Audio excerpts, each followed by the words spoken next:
Man, you need some Liberty stickers for the back of your truck. At LibertyStickers.com, they've got great state hate, like Pearl Harbor was an inside job. The Democrats want your guns. U.S. Army, die for Israel.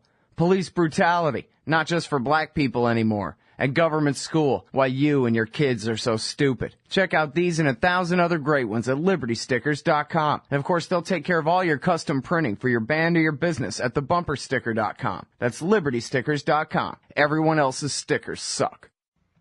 All right, our next guest is Will Grigg. Thank goodness. Hey, welcome back to the show. Will, how are you? Scott, I'm doing well, and I always appreciate the opportunity. Yeah, well, I'm extra lucky. I got to have you on the show twice in a row like this. Very kind. Well, so here's the deal. There's a big controversy about an American sniper who got killed. He was kind of a minor celebrity of some kind, and he got killed. And then there's a big reaction. Ron Paul sent out a tweet, and then people got fighting. And I was thinking, well, you know who's good on Ron Paul and Jesus and conservatism and this specific sniper? Will Grigg. So I thought I would have you on to comment and tell us what you think about all this mess. First of all, I guess, could you explain the background of the situation, what we're talking about, for people not familiar? They'll find out why it's important here, I think, pretty soon. Chris Kyle is considered to be the most lethal sniper in U.S. military history, and a little more than a year ago, he published a memoir that I reviewed in my blog, Pro Libertate. And my interest was piqued by the fact that he was even then becoming, as you say, a species of celebrity. He's now, of course, a variety of martyr in some precincts of the right. He thrust himself into celebrity by telling what appears to be a grandiose fib about an encounter he supposedly had with Jesse Ventura during a funeral for a fellow SEAL back in 2005 or 2006. In which Jesse Ventura supposedly went to a SEAL hangout and insulted all the SEALs present and said that he had wished that more of them had been killed in Iraq and Afghanistan. And, of course, Jesse Ventura, whatever else you think about him, would never say something like that. But the way that Chris Kyle told the story, he sucker-punched Jesse Ventura and then ran. And when Ventura was asked about it, he said it never happened. The owner of the bar will verify that this never happened. There's no police report of what will be considered an unprovoked act of assault. And he was offended for the honor of the SEALs by Chris Kyle's behavior because he doesn't think that a SEAL is the sort of a person who would sucker punch a man in middle age who's partially disabled and then run from the conflict. And so out of zeal for the honor of the Navy SEALs and that fraternity, Jesse Ventura was demanding that Chris Kyle own up to the fact that he had told a fabrication. As I understand it, there was going to be a lawsuit filed, or there had been legal action pending at the time that Chris Kyle was tragically killed at a shooting range in Texas. But the thing about his memoir that I found really unsettling is the fact that he was being hailed for his courage and intrepidity because he would kill from a great distance, from behind a barricade of shadows, people who were defending their country against foreign invaders. And nowhere in his memoir does he recognize the admitted courage of people who were fighting a desperate battle on their home soil with their faces to the enemy and their backs to their homes in the context of a war against a prohibitively stronger foreign aggressor. As a matter of fact, there are a couple of instances where he heaps a great deal of abuse and vituperation upon people whom had either killed or, in one instance, somebody had brutalized while he was helping to enforce a UN trade embargo. He actually was part of a group that boarded a commercial vessel that was breaking a UN-enforced embargo, and when an unarmed captain who was much smaller than Mr. Kyle was about 6'3" and probably 230 to 250 pounds, when Kyle boarded his ship, this man, acting with desperate and doomed courage, actually charged him. This is an invader quite a bit larger than him, who was kitted out in body armor and carrying weapons, and Kyle hit him in the chest with the butt of his machine gun, and that said something to the effect that he was stupid for resisting. And I don't think that's stupidity at all. I think that's courage. I think that's nobility. But his was that species of courage that is manifest by killing people on the command of the state, and generally in circumstances where he has, once again, a prohibitive advantage.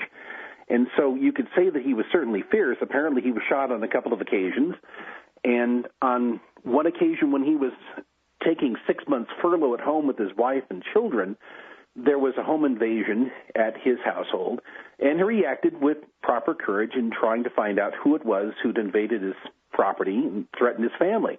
But he couldn't understand that he was acting out of exactly the same commendable impulse in that one instance that was displayed by the people who were fighting against the American invasion of Iraq.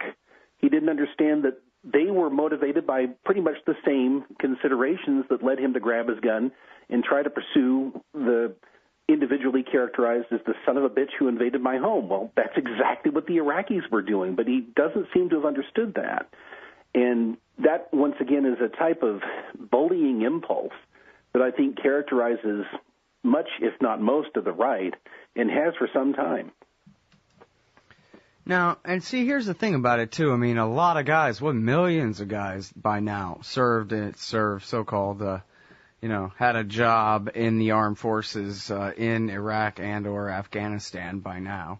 And so, again, and you said it was a tragedy that he got killed earlier in the thing. It's not like we're sitting here doing a victory lap or something that the guy got killed. It's just not at all. It's a controversy right now because unlike the vast majority of those millions of guys who served over there or whatever, did their job over there, he went around bragging about it all the time and was remorseless and I don't know if he called them, Hajis, but at least called them savages and inhuman and all these kinds of things, as you quote in your review of his book, which again, I guess I didn't say this, but you wrote your review of his book back when it came out. It's not like it was all... February 8th of last year is when I published it. Yeah. So anyway, but the point being that this is not just, a soldier like in the mythology. We're like, hey, I'm just doing my job to protect America, and sometimes we have to do some pretty tough things, but we do what we got to do. No, this guy, there's nothing humble about it. This is a bunch of chest beating. Yeah, I shot those guys in the back, all right, and how do you like that? And they didn't have the right to live anyway, and that kind of thing. And then, so Dr. Paul, who I know you're a fan of, same as me, he put out this tweet quoting Jesus, saying, if you live by the sword, you'll die by the sword. And so everybody on the right completely, well, I don't know everybody, many people in right-wing media completely flipped out about this, and in right-wing politics. And I don't know if they even know that he's paraphrasing the King James Bible there or what. But they just go after Ron Paul as though he's saying, all soldiers deserve to die or something like that, which is clearly not what he was saying. He was saying, bad consequences fall upon people who go about carrying out bad acts. This is the same syndrome, if you will, that was on display during the South Carolina debate during the last presidential campaign, where Ron Paul was booed by an auditorium full of pious church-going Republicans for saying that the United States ought to recognize and carry out the golden rule in our foreign policy. And that underscores something that I've long believed, which is that the quickest and most efficient way to get into trouble, if you're a sincere Christian, is to quote the words of Jesus regarding war and peace and liberty and justice. The thing that I find interesting about Mr. Kyle is that, once again, he's being breathed in a certain type of martyrdom. And there's an interview which is circulating right now that he conducted, I believe, last July at megachurch madrasa, as I characterize these gathering places in Dallas, called the Fellowship Church. And the pastor is a man by the name of Ed Young, and I, in a Facebook post, referred to him as the Reverend Polyester of the Polyester facelift of the First Church of America, hell yeah. Because in this conversation there is no discernible recognition that Christianity has something to do with the teachings of Jesus. It's entirely a state-focused conversation. And to the extent that one can judge Mr. Kyle's religious convictions on the basis of that conversation, it would appear that his religion was completely uncontaminated by the actual teachings of Jesus, unlike the convictions of Ron Paul, who, as Christian believers, would be expected to do, wants to apply the teachings of Jesus to every dimension of life, including what is done by way of officially sanctioned violence. But the conversation between Pastor Young and Chris Kyle makes it clear that there is nothing quite so high and holy as killing on behalf of the state, and there's no moral imperative more important than obedience to constituted authority.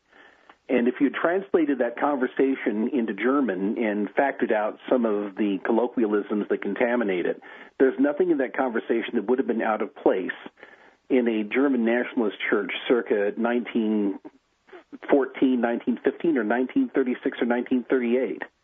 It's the same message, which is that the state is supposedly the manifestation of God in the world, as Hegel pointed out. That's from the first book of Hegel. It has nothing to do with the New Testament, with the Synoptic Gospels or the Epistles of Paul. This is something that is a reflection of the modern secular heresy that deifies the state and that grants a certain sort of sanctity to those who kill on its behalf. And it's nauseating to somebody who actually believes in the message of the Christian gospel. At least it should be. Yeah. Well, the Aztecs had that same religion. It's not that newfangled. Come on. Exactly. My Aztec ancestors would rip the living hearts out of sacrificial victims on the altars of Huitzilopochtli, and they would pronounce similar conjurations in the Nahuatl tongue. It is, as you say, a portable message. It's not something distinctive to what's going on in the Bible Belt today. But once again, for somebody who embraces the golden rule, the non-aggression axiom, as Dr. Paul does, it really shows the great divide between our professed beliefs as a country, for the most part, and the actual actions that are carried out supposedly in our name. Mm. Well, you know, people, they kind of believe what they want, and they hear what they want, and so, I don't know, they filter out things that they know, like Ron Paul never personally attacks anyone. He never gets mad at anybody. Exactly. I heard him curse one time. He said, jolly well. You better jolly well recognize that actions have consequences. And I bet he prayed extra hard that night over that kind of thing. You know, like he really is earnest like his middle name. Not like goes to camp, but earnest like the genuine sort of... Sincerity, characterization, description. So he wasn't trying to disrespect this guy or his family or whatever. He was just trying to point out that, hey, you know, all this violence begets more and more violence, and we sure do have a lot of violence around here. And the guy that killed him, at least they're saying, had the shell shock from the war that he was in too.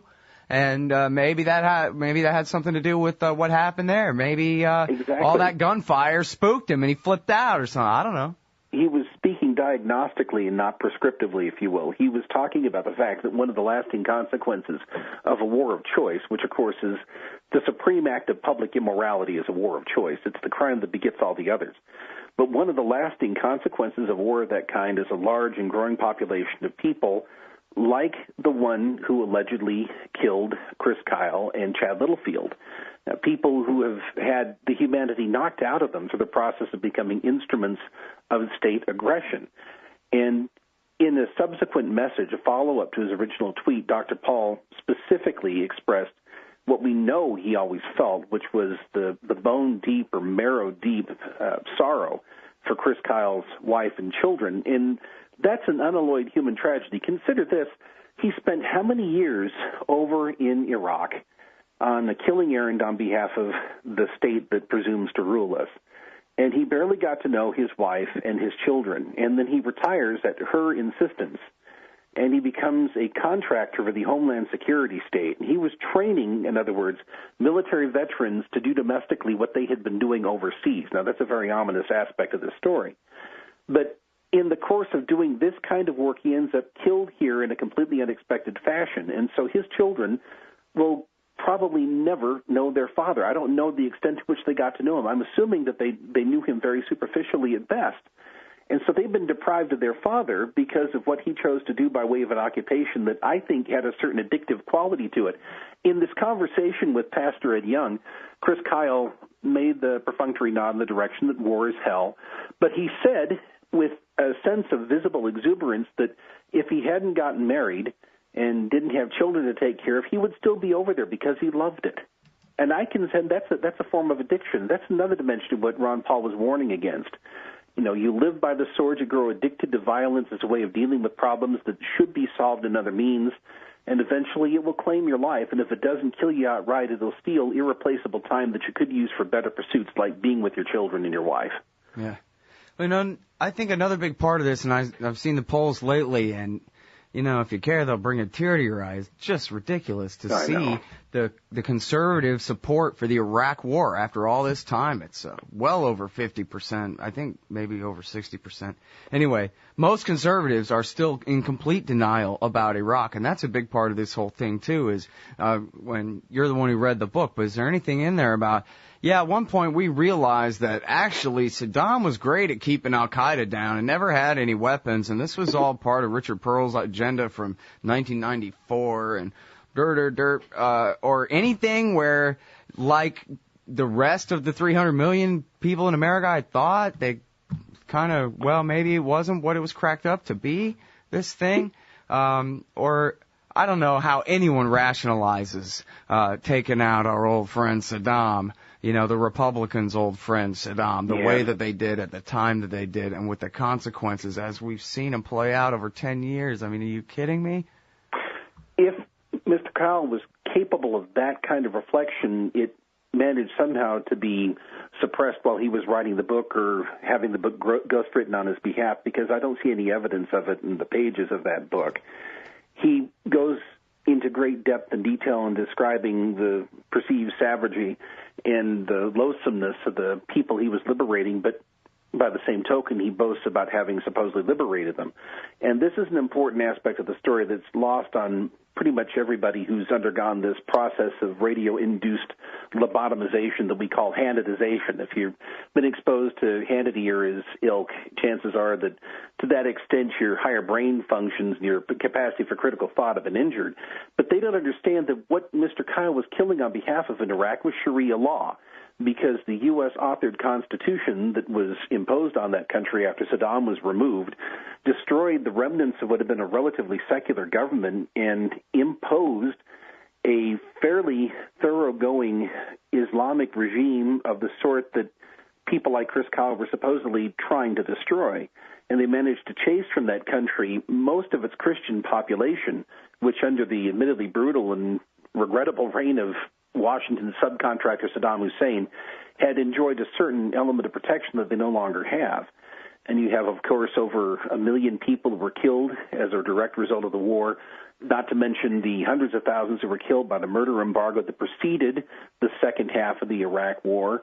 You have the destruction of an economy, the destruction of a civil society. Once again, these things were all robustly imperfect under Saddam Hussein, but under what prevails right now, you don't have anything that resembles liberation. But it's interesting how frequently you find people like Mr. Kyle invoking this principle based on a perverted reading of Romans chapter 13, which, of course, is the favorite Bible chapter of authoritarian regimes everywhere, that it doesn't really matter whether what they're doing is morally right or justifiable. They have to obey constituted authority, and that's something that this pastor, Ed Young, spoke about in great detail, was the idea. And it's, once again, something that would have been completely familiar to people who consumed nationalist pseudo-Christianity under National Socialist Germany, that there is a hierarchy that you have to follow, and it doesn't matter whether you respect the person occupying the office. You have to respect the office and obey whoever holds that authority. And this is all being said in the context, of course, of Barack Obama being the figure we're supposed to refer to as commander-in-chief, whether or not we're in the military. And it's important for people who may be bewitched by Mr. Kyle's likable persona. He seemed to be affable and somewhat modest in the way that many Texas natives are. The fact that he was an automaton, he'd made himself an automaton, he'd chosen to repudiate that capacity for moral discernment that makes us human when he decided to become a cog in the industrial killing machine of the state. And if he is a hero, then Lon Horiuchi must be considered a hero as well, because both of them, by way of a chosen profession, developed a skill for killing unsuspecting people at a distance, and they used that against anybody who was identified as an enemy of the government that employed them. And their most memorable kill shots both involved women who were defending their children. Vicki Weaver, in the case of Lon Horiuchi, and an unidentified Iraqi woman, was the first identified kill of the 160 or so that are credited, if that's the right word, to Chris Kyle. All right, now, and see, here's the thing, too. Most of these attitudes just come from your environment. If everybody around you at church, on the football team, your dad and all your friends' dads and everybody else that you know in your entire set of 3 or 4 suburbs around where you live all agree about this stuff, then there's just no question about it. You know, whether it's, attitudes towards Arabs in general or attitudes toward, the Army and the Navy and all their commercials that play during the football game and whatever, that kind of thing. And to me, this is just the one guy representing in this particular case the corruption of the entire right wing. And I really, maybe they were always just as stupid as ever, I don't know, but it seems to me, Will, like especially since Karl Rove, they were on a mission to make conservatism as dumb as they possibly could, because it's the only way they can get away with it, you know? Oh yeah, your Second Amendment matters, but none of the rest of them. Got that? And they, and to convince the people on the right to internalize that and say, yeah, we hate trials,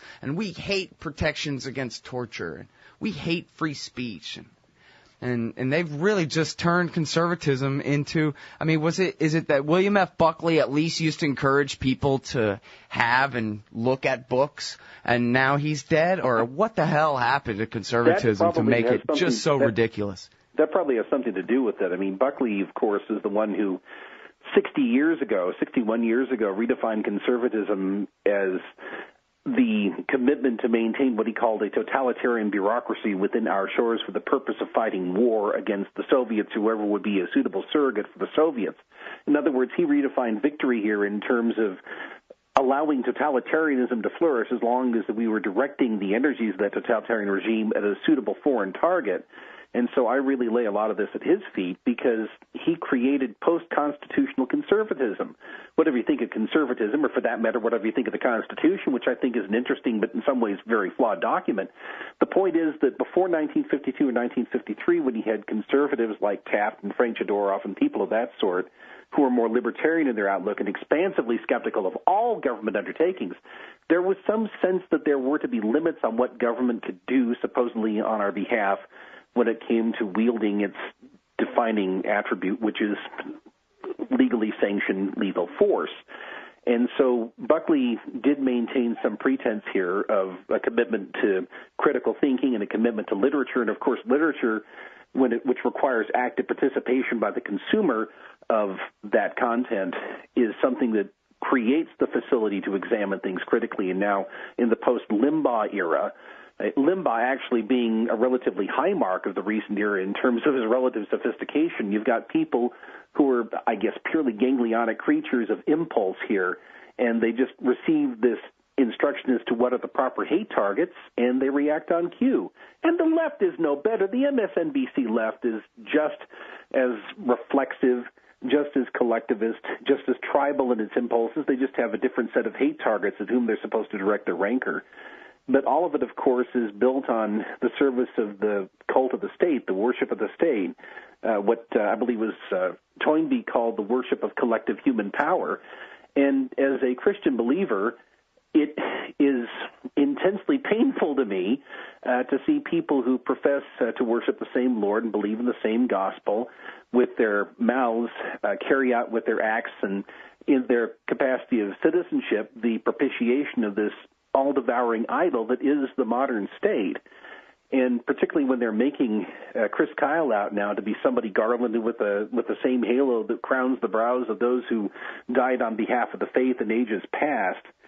And this is an illustration of something I've said to a number of people in fairly deep conversations over the past several years, which is that I believe that God gave us the gifts of life and liberty and fellowship, and out of these wonderful gifts, man has fashioned the fetters of religion.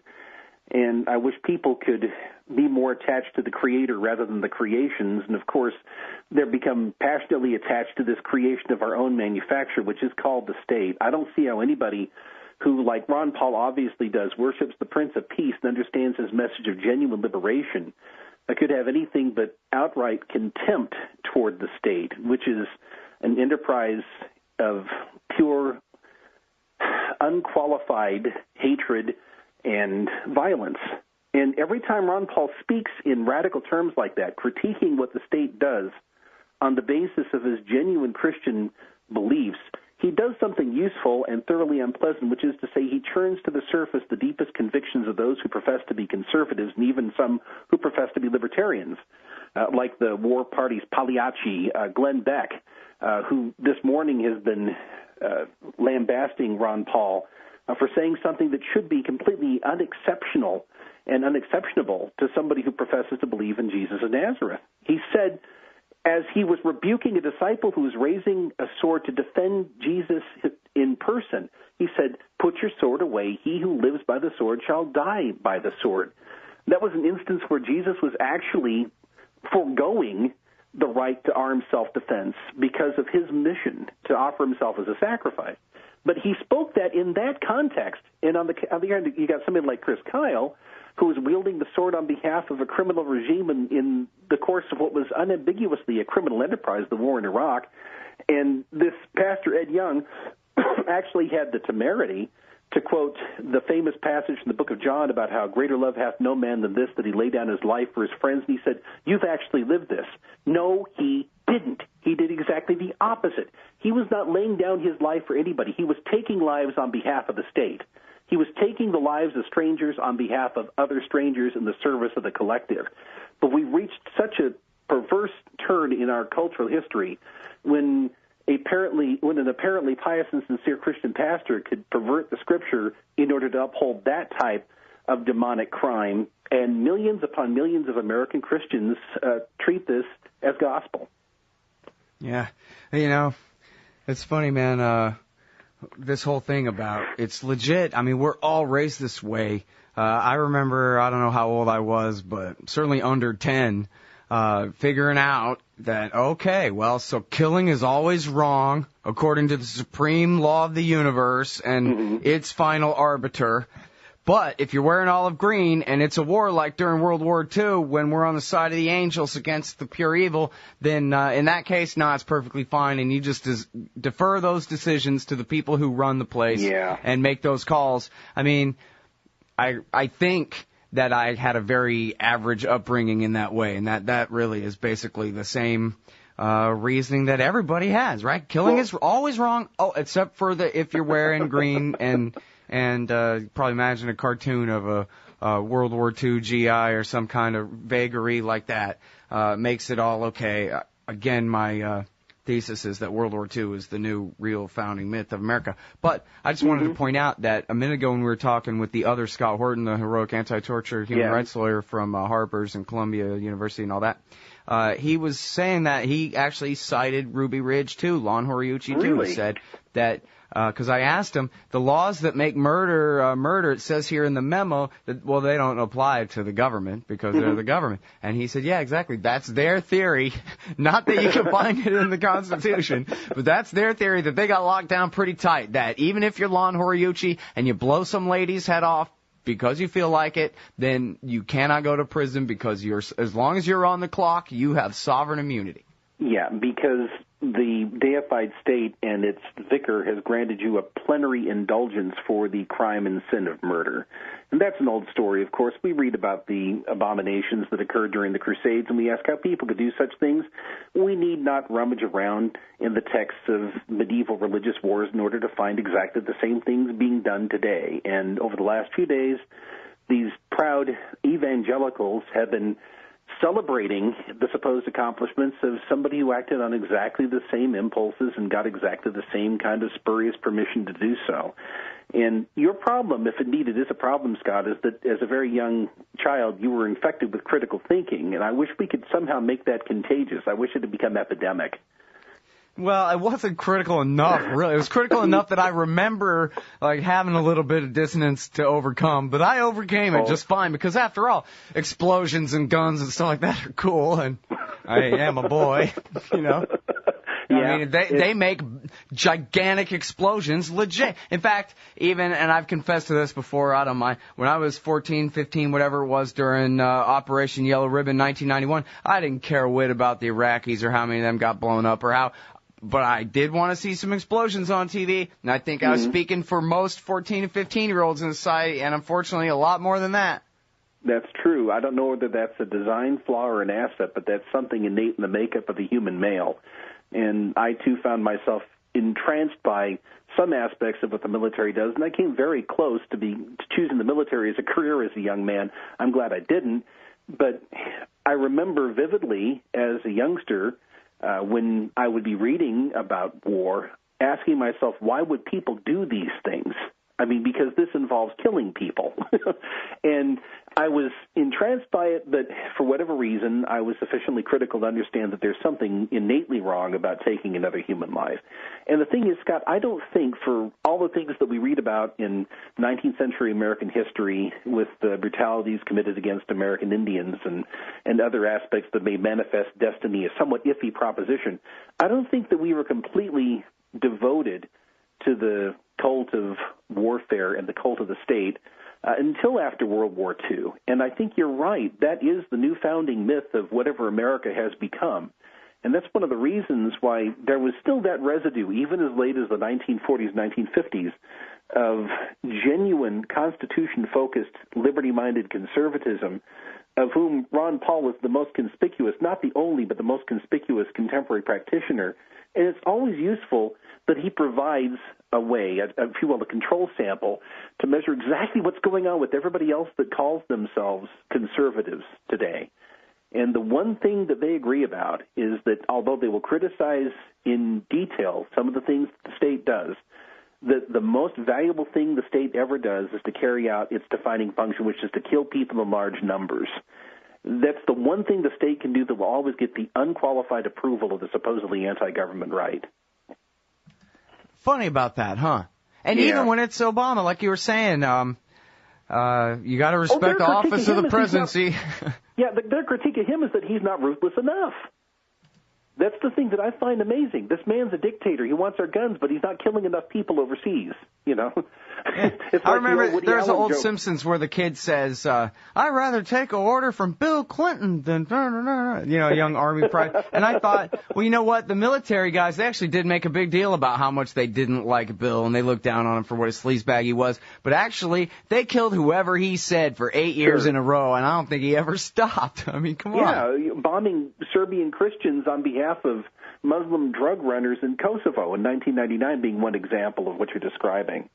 But I do think that it's interesting how you have a certain type of conservative who is much more concerned about what consenting adults do in the privacy of their bedroom than what people in uniform do by way of killing people in public on behalf of whoever happens to be in the White House at any given time. I can't understand that. I observe it, I describe it, I condemn it, but I can't understand it.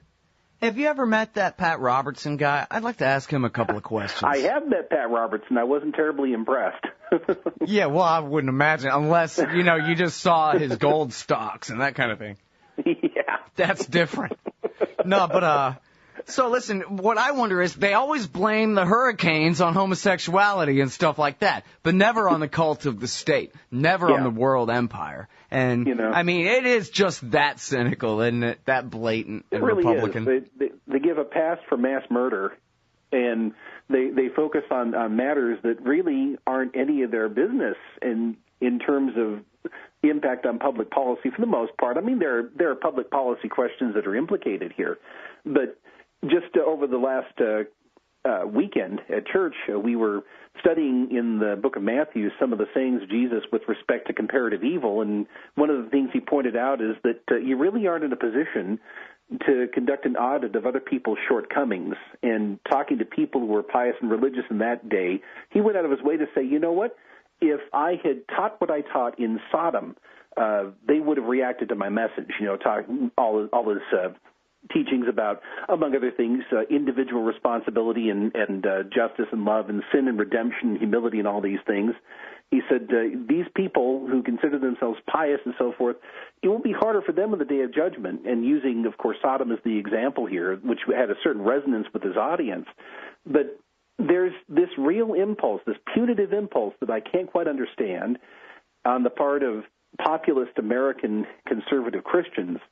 And they are perfectly willing to endure all kinds of privations and all kinds of compromises with principle as long as the quote-unquote right people are on the receiving end of authoritarian state violence. And you know what? The left wing is exactly the same way. as long as Obama is the one who has control of the drones, and as long as Obama is the one writing up the hit lists and not Mitt Romney, then the MSNBC Rachel Maddow, Janine Garofalo left is perfectly content. And they all missed the really important question here, which is, of course, once again, the golden rule. And that's one of the things that Ron Paul does that makes him an irritant to both sides of that equation, and that underscores, among many other things, his utter indispensability. Yep. Well, and he just does really easy things like remind them of things that they used to cheer for. Hey, George W. Bush said we ought to have a humble foreign policy and treat other people on earth like they're people. You know, what was wrong with that then? You cheered him then, right? Same people. Come on. And then they go, huh? I don't remember that. I know. Anyway. And I think that the thing that we're going to see as a result of this Chris Kyle conversation, at least I hope we'll see this, at least in some precincts here, will be some critical thinking, some detailed conversation about what actual courage consists of. Because if Chris Kyle is to be considered courageous for killing people at distances of greater than a mile, then why don't we celebrate the supposed courage of joystick operators who direct drones to fire missiles at distant targets? You know, if one of these individuals, I don't know if I'd call somebody like that a man, if one of these individuals ends up coming to an end similar to that of Chris Kyle, by what logic would we not say that he was a genuine American hero, that somebody who had sacrificed himself on behalf of however we're going to designate this collective we supposedly belong to? And, of course, just in the last day, MSNBC got a hold of the 16-page memo outlining the supposed legal justification for the Obama administration to execute American citizens like Abdul al-Awlaki, the 16-year-old who was killed at a backyard barbecue with friends in Yemen. And you have to ask yourself, okay, how are the two halves of this dialectic here, the statist dialectic, going to deal with this? I mean, on the one hand, the left likes to profess that it's committed to civil liberties. So is it going to have problems with what the Obama administration is doing with respect to discretionary killing on the part of the president? And on the right, they say that they really dislike Obama. They consider him a dictator. I think that's a defensible characterization. But here they are cheering somebody like Chris Kyle, who really was doing the same kind of things. And if you can cheer Chris Kyle, why can't you cheer Lon Horiuchi? I mean, yeah. Vicki Weaver is identified as an enemy and a threat to the public, and he was carrying out his lawfully issued rules of engagement when he did a headshot and killed her while she was holding an infant. I mean, at some point, people hopefully will start having conversations where they start working these moral questions and understand that the common denominator here is the unlawful criminal violence that is embodied in the state. And I'm hoping that there will be, to use once again a perfectly suitable Christian term, a remnant that will emerge from this, that will have challenged its assumptions and made some important moral decisions and embraced genuinely moral conclusions about all of this. Yeah. Well, you know, I mean, actually thinking back on it, most of the right didn't care at all about Ruby Ridge. The populist right did, the you know, kind of outside of the establishment right did. But, you know, Rush Limbaugh and all them were at pains to make sure everybody understood that they and the GOP always stands with the cops against the people, and with no exceptions. And, you know, as Anthony Gregory says, liberals love government and conservatives hate liberty. So they always compromise. They always have a bipartisan consensus, which is to screw the rest of us. There. That's the synthesis. Exactly. Leftists love government and conservatives hate liberty. So they agree. They reach the synthesis in the middle ground here where we'll have a state that crushes out liberty comprehensively. But just in large, on one point you made here, Scott, I remember vividly because, of course, I'm native to Idaho, and at the time I was living in northern Utah, but it's close enough to Idaho. I was still considered part of Idaho culturally. I remember the Ruby Ridge incident, and I remember the things that were being said on talk radio and in most so-called conservative media by way of supporting the FBI in the horrible atrocity that they committed, the Marshal Service and the FBI committed against the Randy Weaver family. And I remember how, in the aftermath of Waco, Rush Limbaugh, in his silly old TV show, his only comment after the church at Mount Carmel was burned to the ground and dozens of people were immolated, his only comment was to suggest that Janet Reno should be put in charge of the U.S. government's treatment of the Bosnian Serbs, because she'd proven herself by bloodying herself in battle against a designated enemy of the state. And he was doing this, of course, to take a shot at Bill Clinton as being supposedly timid about bloodshed. But that's the reflex that we talk about that has been cultivated on the part of people on the state-centered right. And it's not really changed that much. There's, of course, an element of the right which has become more critical of the state and all of its works and pomps. And we once again have the movement that was catalyzed by Ron Paul, not created by him so much as catalyzed by him, that can take the credit for that. And so, once again, it's amazing how much trouble you can get in with professed Christians by quoting the actual words of Jesus and applying them to what the government does, as Ron Paul did over the last day or so. But that can be a very healthy thing, because at least some people are feeling the painful and unfamiliar sensation of actually thinking about issues, and that can only be to the good. I wanted to ask you about the so-called PTSD, shell shock, that kind of thing. And what you think's behind that. I know one veteran who told me that he had a really bad, kind of waking nightmares, can't get the visions out of his head of some horrible things that he saw and did, I guess. And then he finally admitted to himself that it was wrong, that he shouldn't have been there, that the things that he did to those people were wrong, and that admit it, damn it. And then once he did that, it helped him and he was kind of all right again. But that made me think, not necessarily that's the solution to everybody, is just seeing it clearly for what it is. But that I wonder whether you think that really guilt about kind of somewhere in there they know that this is not like fighting the Germans or the Japanese where like, man, they really, Germany declared war on us. I don't care what the hell happened in the Pacific, blast them. This isn't that. This is fighting civilians in their own neighborhoods. And when they grab a rifle and somebody calls them a militant, it's just Jim, the Arab with a rifle, man. He's not a militant. He's a person. He's not a Haji, and what happens is, I wonder if, they call it PTSD like it's all some kind of concussion, but I wonder if that's just to obfuscate the guilt of what. I'm not a neurologist and I'm not a psychologist, but I do believe there are clinically diagnosable conditions that result from being put in an emotionally freighted and dangerous environment like that, and being subjected to unremitting stress in which you're at constant fear for your life. Just the constant exposure to adrenaline is going to have physical consequences. So that has to be factored into this. But, Scott, I agree with you. I think that most of this has to do with the physical manifestation of trying to suppress a healthy moral impulse that, as a believer, I believe was designed into us. I don't believe that we're merely matter in motion. I believe that there's something innate to us which transcends the corporeal, and one of those things that defines us is this innate recognition of mutual humanity. And we have to be trained out of that. That's what the military does. Every military in history has done that. You take that which makes us capable of conducting all those ennobling and genuinely human activities that actually conduce to peace and prosperity, commerce, agreement, peaceful mutual cooperation. You take those impulses and you forcibly suppress them, and then you deploy that individual against others who have not personally done him harm. That has to have emotional consequences. You're probably aware of the fact that studies have shown that only a minority of American troops in the Pacific during World War II actually fired at the enemy. It's because it's really hard to overcome the inhibition against killing a fellow human being.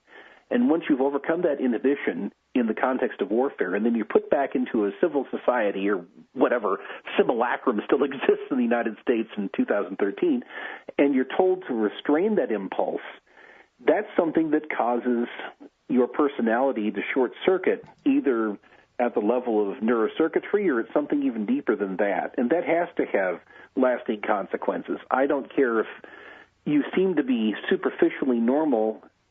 The heightened situation you've been in for a prolonged period of time is going to have these lasting impressions on your personality, and particularly when you have people going through 2, 3, 4, or more deployments overseas.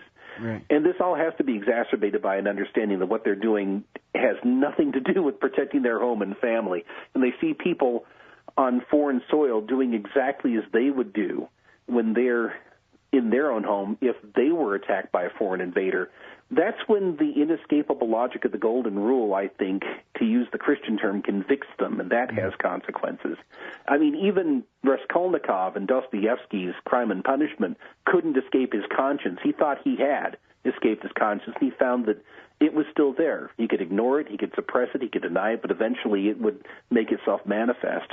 And I'm not trying to say that everybody who's ever carried out the state's killing errand in any of these wars is to be compared with that fictional character, but I think that Dostoevsky spoke to something which is in the human condition, and we ignore it at our peril. And God help us, many of these people who come back from these wars were being trained by the likes of Chris Kyle to become domestic law enforcement officers, and there's no good that's going to come from that. Oh, man, got that right. Well, you know, what they do is, because I think they learn from those statistics about the previous wars and how reluctant people are to fire on each other. Yes. But what they do is they train just a few guys at a time and make everybody into a very small band of brothers, so that way when the sniper's shooting out the window, there's no comparison between the life of his buddy who he's covering and the guy that he's shooting whatsoever. They might as well be from Mars, or they might as well be insects or something, because might as well be his twin brother out there. Exactly. And the thing is, in the moment, they have no recognition of the mutual humanity, but after they're removed from the battlefield, they have time for reflection, they end up understanding the true consequences of what they have done, and that, I think, is where the troubles really develop. Yep. All right. Well, I'm sorry for keeping you so long, but I like hearing you say stuff, man. Thanks very much for your time, Will. Thank you, Scott. You take care. All right, everybody. That is the great Will Grigg. Of course, his great blog is Pro Libertate, and the website is freedominourtime.blogspot.com. And really, I should say, too, that he is the foremost advocate on the side of the victims of primarily local police abuse in this country. I mean, there are a lot of great websites along those lines. I'm not trying to diminish any of them. But as far as continual essays about what local cops get away with against the people of this country on a regular basis, it's really something else. It's Pro Libertate, freedominourtime.blogspot.com, and the book is called Liberty in Eclipse. The Emergency Committee for Israel, Brookings, Heritage, AIPAC, WINEP, JINSA, PNAC, CNAS, the AEI, FPI, CFR, and CSP. It sure does seem sometimes like the war party's got the foreign policy debate in D.C. all locked up. But not quite. Check out the Council for the National Interest at councilforthenationalinterest.org. They put America first, opposing our government's world empire, and especially their Middle Eastern madness. That's the Council for the National Interest at councilforthenationalinterest.org. Hey ladies, Scott Horton here. If you would like truly youthful, healthy, and healthy-looking skin, there is one very special company you need to visit, Dagny & Lane at dagnyandlane.com. Dagny & Lane has revolutionized the industry with a full line of products made from organic and all-natural ingredients that penetrate deeply with nutrient-rich ionic minerals and antioxidants for healthy and beautiful skin. That's Dagny & Lane at dagnyandlane.com. And for a limited time, add promo code SCOTT15 at checkout for a 15% discount. Hey everybody, Scott Horton here, inviting you to check out the Future Freedom Foundation at FFF.org. They've got a brand new website with new and improved access to more than 20 years worth of essays promoting the cause of liberty. And FFF's writers, including Jacob Hornberger, Jim Bovard, Sheldon Richmond, Anthony Gregory, Wendy McElroy, and more, aren't just good. They're the best at opposing and discrediting our corrupt overlords in Washington and their warfare, welfare, regulatory police state. That's the Future Freedom Foundation's new and improved site at FFF.org. Hey y'all, Scott here. First of all, thanks to the show's sponsors and donors who make it possible for me to do this. Secondly, I need more sponsors and more donors if the show is to continue. ScottHorton.org/donate has all the links to use PayPal, Give.org, Google Wallet, WePay.com, and even Bitcoins to make a donation in any amount. You can also sign up for monthly donations of small and medium-sized amounts through PayPal and Give.org. Again, that's ScottHorton.org/donate for all the links. To advertise on the site or the show, email me, scott@scotthorton.org. And thanks. Hey y'all, Scott Horton here, inviting you to check out wallstreetwindow.com. It's a financial blog written by former hedge fund manager Mike Swanson, who's investing in commodities, mining stocks, and European markets. Wall Street Window is unique in that Mike shows people what he's really investing in and updates you when he buys or sells in his main account. Mike thinks his positions are going to go up because of all the money the Federal Reserve is printing to finance the deficit. See what happens at wallstreetwindow.com. And Mike's got a great new book coming out, so also keep your eye on writer MichaelSwanson.com for more details.